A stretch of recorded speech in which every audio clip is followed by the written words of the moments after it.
Começando mais um TuBuilCast e um oferecimento Market Express e JCF Produções. Hoje estamos com um convidado honrado, que é o nosso amigo querido, a figura de pai também para muita gente aí, o Bispo Marcos. Bispo Marcos, seja bem-vindo ao TuBuilCast. É um prazer estar recebendo o senhor aqui. Prazer é todo meu. Eu quero agradecer pelo convite, me sinto muito honrado e espero poder compartilhar um pouquinho, né? Sim. Nossa experiência da Palavra de Deus. Turílio é uma pessoa querida, muito amada e muito obrigado pelo convite. Obrigado ao senhor por ter aceitado esse convite aí, ter vindo aqui com a gente aqui. Vamos começar. O Bispo Marcos, fala um pouquinho quem é a sua pessoa, de onde surgiu essa vontade, esse anseio por Cristo, né? Quando começou? Fala um pouquinho pra gente da sua trajetória aí. Então, o meu chamado ele foi muito precoce. Quando eu tinha aproximadamente 10 anos, eu passei por uma experiência.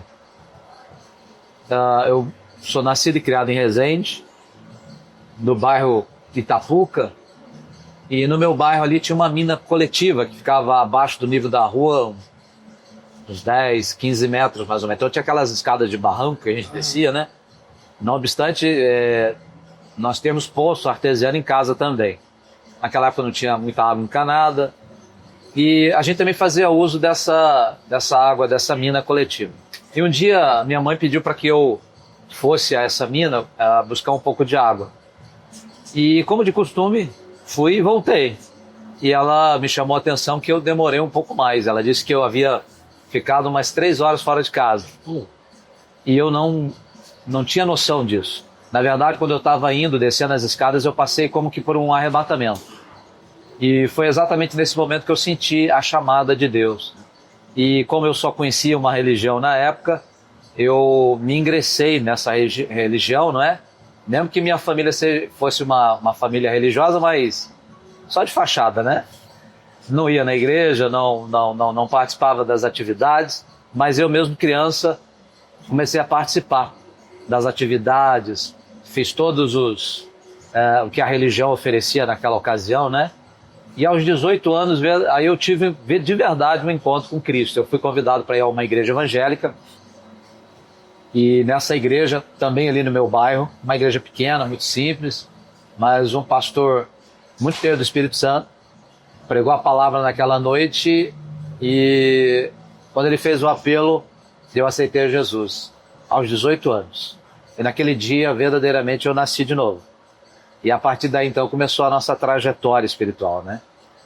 A minha vida espiritual ela foi assim, as coisas aconteceram assim um pouco rápido, dado o chamado e a vocação de Deus na nossa vida. Com menos de 3 anos de fé, eu já estava ingressado na obra, né? Primeiro eu fui para São José dos Campos, através de um pastor amigo de São José me convidou para ir morar lá.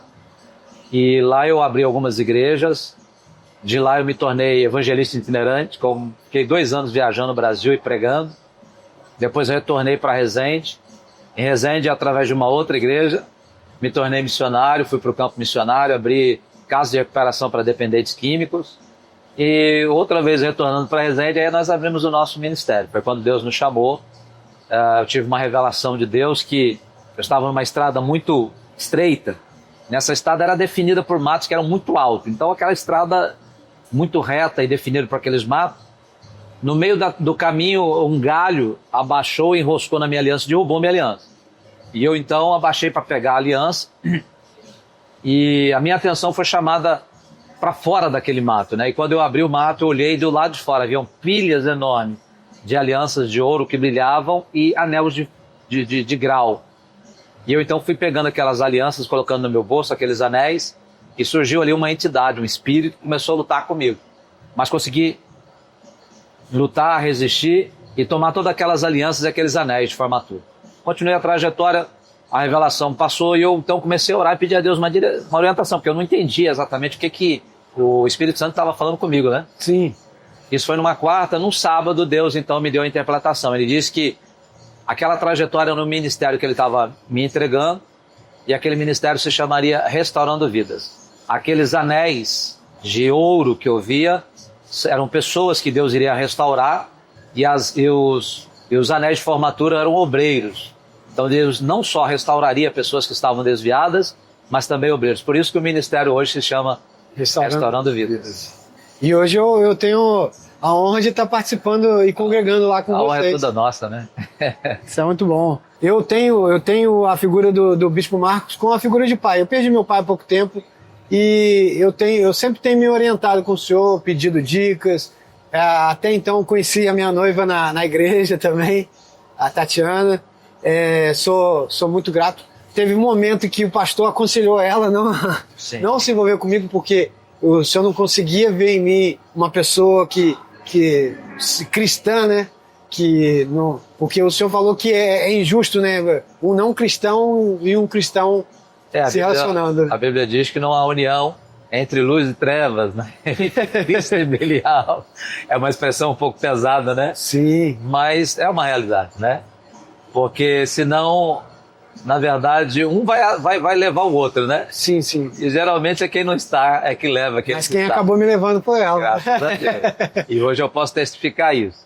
Né? Você é uma pessoa hoje completamente transformada, e a gente vê de fato Cristo na sua vida, né? O desejo de você conhecer as coisas de Deus, o crescimento espiritual que você teve em tão pouco tempo, isso é muito bom. Eu agradeço, porque eu não sou uma pessoa ainda totalmente certa, eu erro, eu falho em alguns momentos, mas eu sempre me aconselho. Eu também tenho uma irmã também que trabalha lá com a gente lá da igreja também, Restaurando Vidas, a Débora, né? Ela é diaconisa lá da igreja, ela dá aula lá na escola dominical. Eu sempre me aconselho também com ela, sempre converso com ela, ela sempre está me orientando, e eu sempre vou me orientar, eu sempre vou pedindo dicas ao senhor, porque eu vi algo que eu não sentia antes, coisas que eu fazia antes, hoje em dia eu me sinto estranho se eu faço, né? Mas para mim está sendo uma oportunidade de estar conhecendo Cristo, né? E através do senhor, através da Débora, através da minha noiva, através da mãe da minha noiva, que também é uma pessoa muito assídua, muito cristã ali, ela sempre toca na palavra, ela fala assim: José, primeiramente Jesus, depois o seu relacionamento.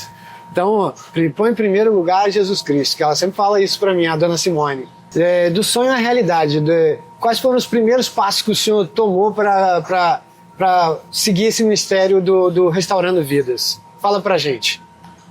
Então, eu estava recém-chegado do campo missionário, né? Fui missionário, eu trabalhei com recuperação para dependentes químicos, e depois a igreja me enviou para o campo missionário, uma cidadezinha chamada Pequi. Fiquei lá por 2 anos. Voltando, né, a igreja então nos trouxe de volta para Resende, e quando retornei, houve aí alguns imprevistos, né, algumas dificuldades, a gente não permaneceu naquele mesmo ministério esse que eu respeito e amo muito, e foi exatamente nesse momento que Deus deu a revelação, né? Então eu comecei, na época, quando eu saí desse ministério que eu estava, um outro pastor amigo nos chamou para dar aula no seminário, um seminário que eu me formei também. Mas Deus deu essa revelação, eu falei para esse pastor amigo, né, hoje já falecido, um bispo muito querido, bispo Enéas de Souza, um pai também para mim na fé.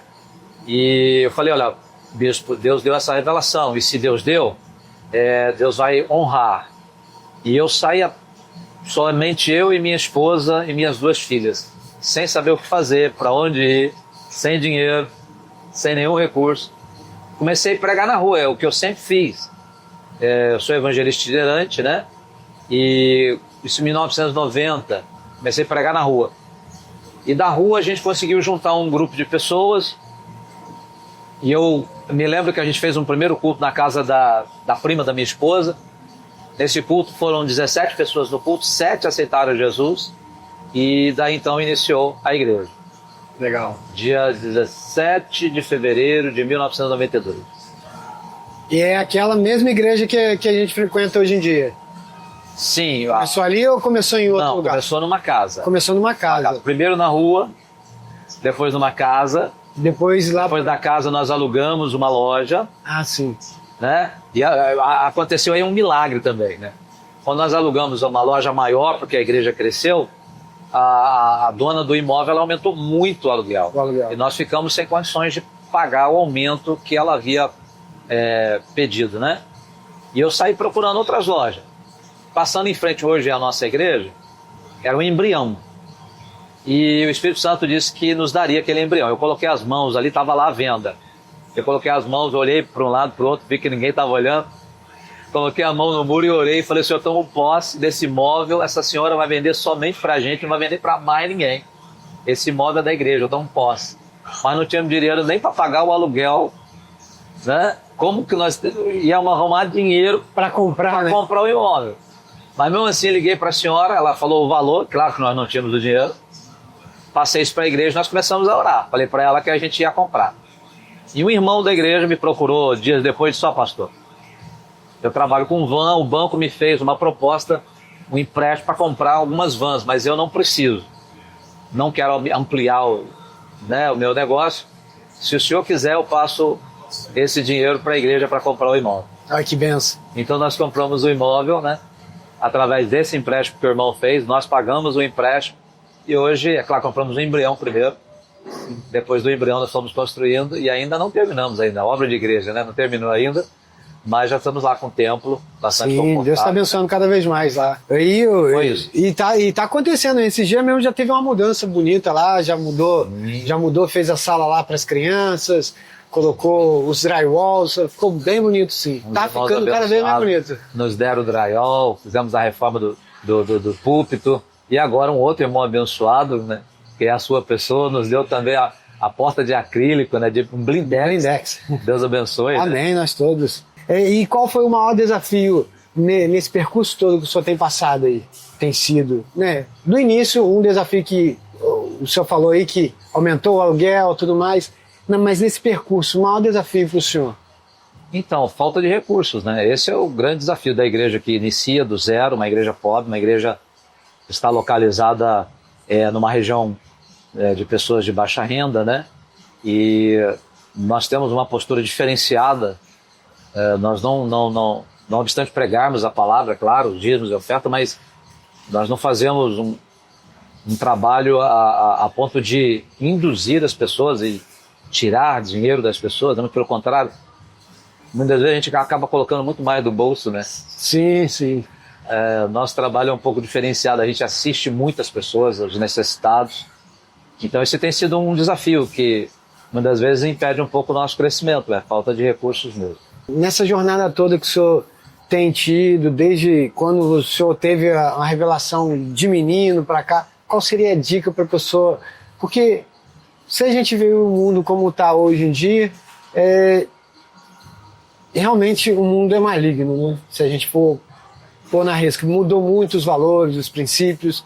Qual dica você daria para uma pessoa que está iniciando, se ingressando como um cristão? Olha, acima de tudo, né,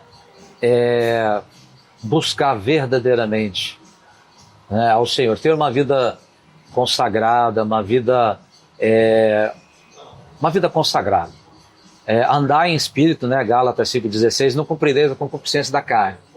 Então, todo aquele que é chamado para o ministério, ele tem um grande desafio de andar em espírito. Pois andando em espírito, como eu disse, uma das nossas dificuldades é a questão financeira, mas sempre Deus tem suprido nas horas das necessidades, né? Sim. Vou dar um exemplo aqui. Nós estávamos para comprar o terreno em Queimados, não tínhamos dinheiro. E o banco havia dito, pelo menos o gerente do banco disse que se eu fizesse uma conta da igreja no banco, no final do ano eles liberariam dinheiro para a gente. Mesmo sabendo eu que a igreja é uma filantropia, né? E sendo uma filantropia, ela não consegue empréstimo, né? Sem fins lucrativos, mas ele me disse que conseguiria. Fizemos isso, no final do ano ele me disse que não conseguiria. Não conseguiu. Conversou com o pessoal, não conseguiu. Saí do banco muito chateado. E esse dinheiro a gente iria dar uma entrada no terreno de uma igreja que nós temos lá em Queimados. E nisso um irmão, um missionário que há mais de 5 anos eu não ouvia, né? Não tinha notícia dele, me ligou. Ele disse, pastor, estou te procurando e consegui entrar em contato aí com os irmãos em Resende, consegui o seu telefone. Eu falei, pois não, meu querido, o que você deseja? Ele falou, eu estou aqui com os dízimos aqui, eu quero passar para vocês, para abençoar vocês. E ele mandou R$10.000. E assim tem sido a nossa vida, um milagre, né? Sempre que nós precisamos. E é um dos conselhos que eu dou para quem está iniciando. Confie em Deus. Deus tem, a provisão, né? Essa é a provisão. Me fala uma coisa, bispo, qual o erro que o senhor cometeu que te ensinou muito aí nessa jornada que o senhor está aí de fé? Para dizer a verdade, foram muitos. Um que marcou bastante o senhor? O senhor tem um que o senhor possa falar pra gente? Sim. Muitas das vezes a ansiedade. Isso é um grande inimigo. Não saber esperar, orar, confiar e esperar. A gente ser muito afoito em determinados momentos, a gente acaba errando mesmo. Eu errei por demais, por ser muito afoito, muito ansioso. E isso agora eu tenho procurado trabalhar um pouco isso. Gente, até o bispo teve essa falha aí, então a gente tem que procurar em Deus. Eu perdi meu pai há pouco tempo, eu busquei muito em Deus o conforto. Eu sempre fui uma pessoa também bastante ansiosa, acho que é um dos males da nossa geração também, desde a ansiedade, a depressão, né? Sim. Porque a ansiedade é o apego ao que está por vir, né? E a depressão é aquele apego que já passou, né? Do passado. E a gente acaba esquecendo de viver o momento, que nada mais é que é o presente. Não é à toa que se chama presente, é um presente. Deus deu esse presente pra gente, pra viver o agora. E acaba a gente... Eu falo pro senhor que eu sou uma pessoa totalmente acelerada, agitada, ansiosa em certos momentos, mas através de Deus, buscando Deus, eu mudei muito. Eu não falo que eu mudei completamente, mas eu venho mudando, cada dia eu venho mudando, eu falho, mas quando eu reconheço aquela falha, exponho aquele meu erro, aquela minha falha, eu vejo que eu tenho melhorado. E eu tenho um comércio, o senhor conhece lá, não foi da noite para o dia que Deus me permitiu, mas se fosse só na força do meu braço, eu não teria nada, vou ser bem sincero, porque Deus me mostrou que eu teria que ter mais paciência, perseverança, porque tudo leva um tempo, né? Porque é o caso da lei da semeadura, né? Você tem que plantar, regar... Tempo, né? Depois de regar, ele vai crescer um brotinho, até um alface, que é uma verdura que é rápida de se colher, tem tempo para ela ficar bonita, para ela ir até chegar à nossa mesa. Então, através de Deus, através das pessoas que eu venho me conectando, eu vejo que é Deus. Porque eu me orientava muito com meu pai, eu pegava muita opinião do meu pai, eu tinha muito conforto do meu pai. Então, eu me conectei a pessoas, alguns empresários de Alphaville que também são cristãos. Sim. Eu sou muito grato a isso, mas eu vi que tudo isso foi a mão de Deus. Quando eu fui enterrar meu pai, vou ser bem sincero pro senhor, saindo do cemitério, sabe quando você tem uma mão passando aqui, fica calmo, tranquilo? Eu senti a mão de Deus assim, fica calmo, tá em paz. E depois que eu comecei a orar, ajoelhar, pedir, porque eu cheguei a ficar em guerra com Deus, não vou mentir pro senhor. Por que você tirou meu pai? Por que isso? Que não sei o que. Tinha tanta gente ruim, podia ir embora antes e tudo mais. E eu orava, e quando eu pensava em Deus, vinha a face do meu pai. Aí eu entendi que meu pai tinha um pedacinho de Deus ali que foi me orientando até chegar onde eu tô.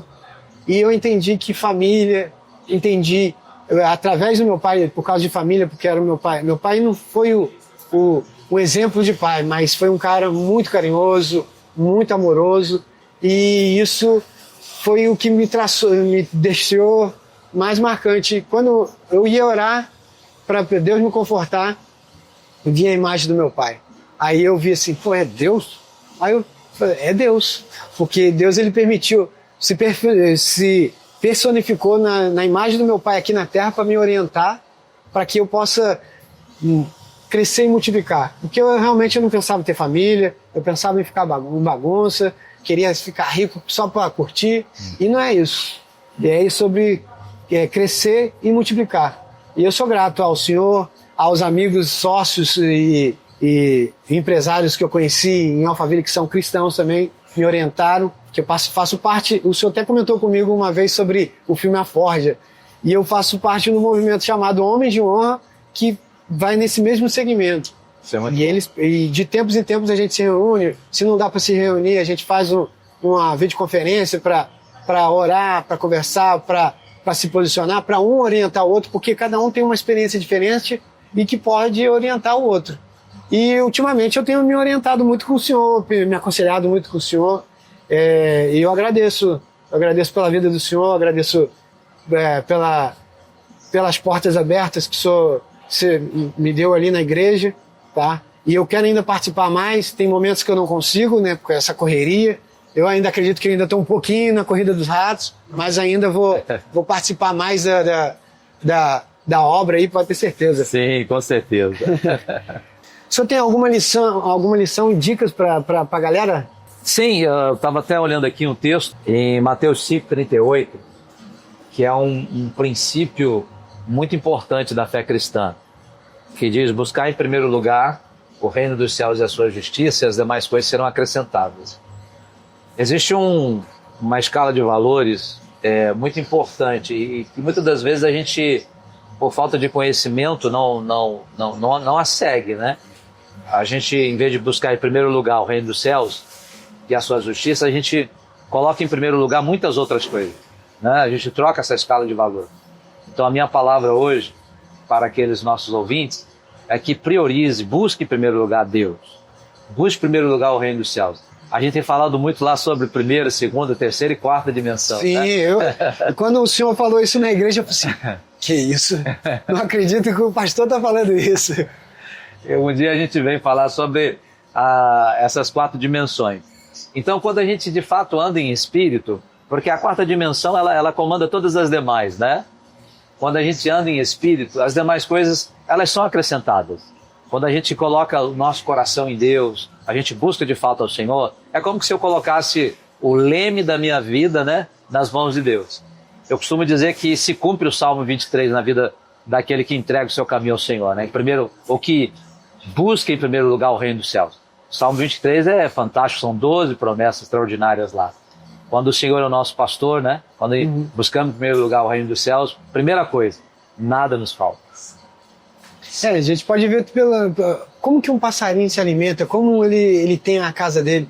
Isso é tudo provido por Deus. Provisão. E a gente fica tão, como a gente comentou anteriormente, a gente fica tão ansioso de fazer, tem que ir ali fazer aquilo, e a gente acaba esquecendo sobre Deus, sobre a provisão de Deus.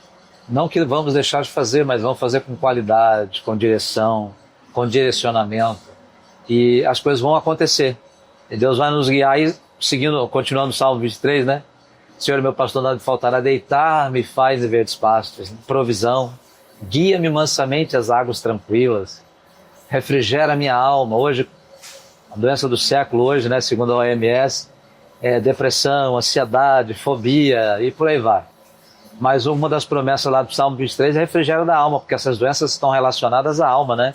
Sim. Então, busque em primeiro lugar o reino dos céus e as demais coisas você acrescentar. E a gente continua aqui no Lincoln's Café, né? E o cheirinho do café rolando aqui no Lincoln's Café. Muito bom. Muito bom. Vou voltar a tocar nesse assunto. No início o senhor não teve nenhum apoio, né? Começou o senhor, sua esposa, suas 2 filhas e com alguns fiéis, né? Que 7, né, se converteram com o senhor. Ou o senhor teve mais algum apoio por fora para estar iniciando? Não, quando iniciamos do 000 mesmo. Só eu, minha esposa e minhas 2 filhas. Eu pregava para as pessoas na rua e pregando para a prima da minha esposa, ela foi a primeira convertida. Ela se converteu e ela teve a ideia de ceder a varanda da casa para que a gente fizesse o primeiro culto lá. Legal. Aí fizemos o primeiro culto e eu saí convidando as pessoas, porque agora nós tínhamos um endereço. Até então nós não tínhamos um endereço. Sim. E foi aí que nesse culto vieram 17 pessoas e das 17, 7. Número bem significativo, né? Bem profético. 7 aceitaram Jesus. E iniciou aí então a igreja. Restaurando vidas. Restaurando vidas. Amém.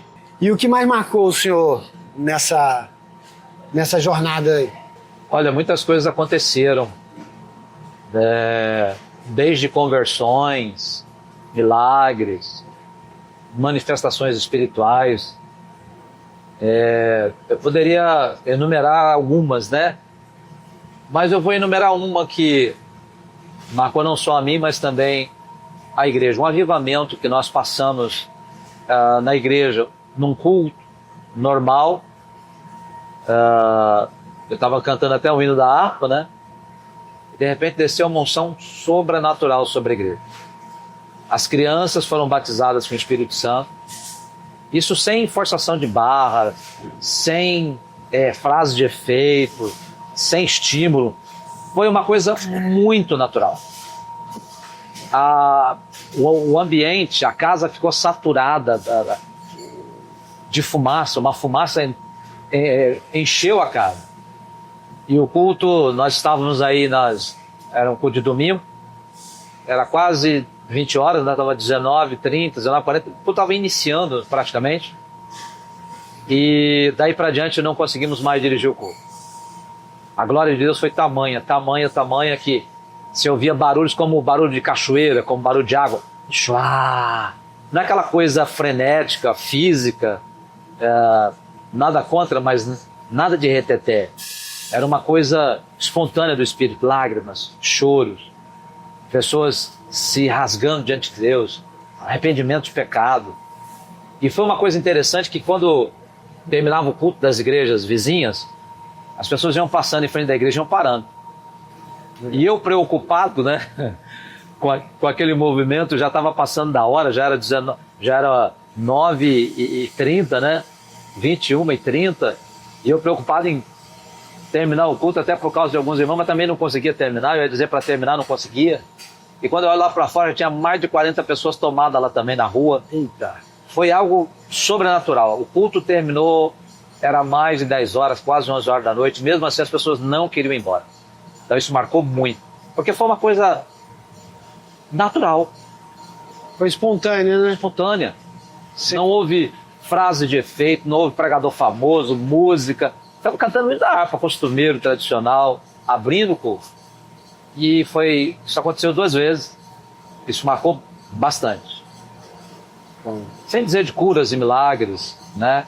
Conversões, mas essa é uma coisa que foi muito especial também. O senhor teve um momento que o senhor pensou em desistir? Muitas vezes. Muitas vezes. Imagino. Mas a gente não consegue, né? Não. Por causa do chamado, por causa da vocação, o amor que a gente tem pelas almas. Pensar a gente pensa, mas não consegue. É como o apóstolo Paulo diz, prisioneiro de Cristo, né? Prisioneiro de Cristo. Prisioneiro de Cristo, sem cadeias, não tem como, não volta atrás. É o que Pedro também falou para Jesus, para onde vamos nós? Só tu tens palavra de vida eterna. Eu costumo dizer para os irmãos lá na igreja, que para o inferno eu não vou mais nem amarrado. Eu vou para o céu. Amém, amém. Eu não abro mão do céu. É isso aí. Esses dias eu estava conversando com a minha noiva e ela falou assim, quando a gente converte, leva pessoas para a igreja, traz novas almas para a igreja, isso vai ser... Eu não consegui entender, vou até perguntar para o senhor. Ela falou que abate os pecados. Tem alguma coisa assim? Eu não sei muito bem, eu não soube interpretar muito bem. A Bíblia fala sobre conversão de novos convertidos, que você ganha galardão. Galardão. E quando você ganha um desviado, a Bíblia diz que multidões de pecados são perdoados e se acende brasas vivas sobre a sua cabeça. É por isso que eu corro atrás de desviado, feito um doido. Eu sou um deles. Era um deles. Era, passado. Tem crédito aí no céu para aqueles que ganham desviado, né? Amém.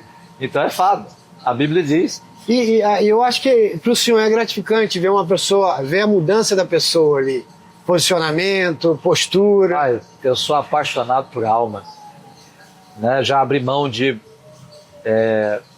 financeiramente falando, hoje era para eu estar 10 vezes melhor. Mas por amor às almas eu abri mão de muita coisa. Empregos. Não aconselho ninguém a fazer isso, não. Isso é uma coisa pessoal. Uhum. Mas por amor às almas, por amor a vidas, eu abri mão de muita coisa. Legal. Sou apaixonado por almas. Sou apaixonado por vida. Enquanto tem gente que diz que não acredita em pessoas, A minha paixão é vidas, é pessoas. Bom. Então, Bispo Marcos, o senhor tem alguma mensagem para deixar aí para o pessoal, que deixar também o endereço também da igreja, quiser visitar, tá joia? Mas deixa a mensagem para o pessoal aí. Sim, eu quero deixar aqui, enfatizar Mateus 5,38, né? Vivemos uma vida tão corrida, tão frenética, né? Vivemos em um mundo capitalista e isso muitas vezes a gente esquece de buscar a Deus. E Mateus 5,38 enfatiza que, em primeiro lugar, devemos colocar o reino dos céus, a sua justiça, e as demais coisas virão como consequência, né? Numa outra oportunidade ele vai falar sobre as dimensões e a implicação disso no mundo material. Se as pessoas entendessem isso, elas buscariam muito mais as questões espirituais. Não que vão deixar de fazer as materiais, mas eles colocariam em primeiro lugar buscar a Deus. E entenderiam que as demais coisas viriam como consequência e seriam bênçãos para as suas vidas. Fazer um convite a todos a estarem conosco nos cultos, principalmente às sextas e domingo, né? Sempre às 19 horas, ali na Rua 7, número 329, no bairro Nova Alegria. E aos domingos sempre temos uma série de mensagens que a gente tem ministrado, né? Nesse domingo estamos ministrando sobre pecados que impedem a bênção de Deus, né, fluir na vida da pessoa. E no domingo passado experimentamos um grande avivamento, né? Vi pessoas vindo à frente, se consertando, né? Foi algo assim sobrenatural. E eu quero convidar você a vir fazer participar com a gente também, nossa rede social, a rede social da igreja, né? Qual que é a rede social? Deixa pra gente aí. Deixa eu pegar aqui que eu dei uma fugidinha aqui, mas eu acho que é nova. Peraí que eu vou lá. Restaurando Vidas Resende. Porque tem muitas igrejas restaurando vidas, né? Sim. Mas Restaurando Vidas Resende. Esse é o nosso endereço, tá bom? Visite a nossa página e lá tem todas as informações. Tá joia. Bispo Marcos, foi um prazer estar com o senhor aqui. Eu agradeço a presença, é uma honra. Muito obrigado mesmo. Que Deus possa abençoar cada vez mais a vida do senhor e que o senhor possa restaurar cada vez mais vidas também. Tamo joia? É isso aí, galera. Tubilcast fica por aqui. E esse foi mais um exemplo de podcast em qualquer lugar. Um oferecimento Marketing Express e JCF Produções. Valeu, Tubilcast fica por aqui.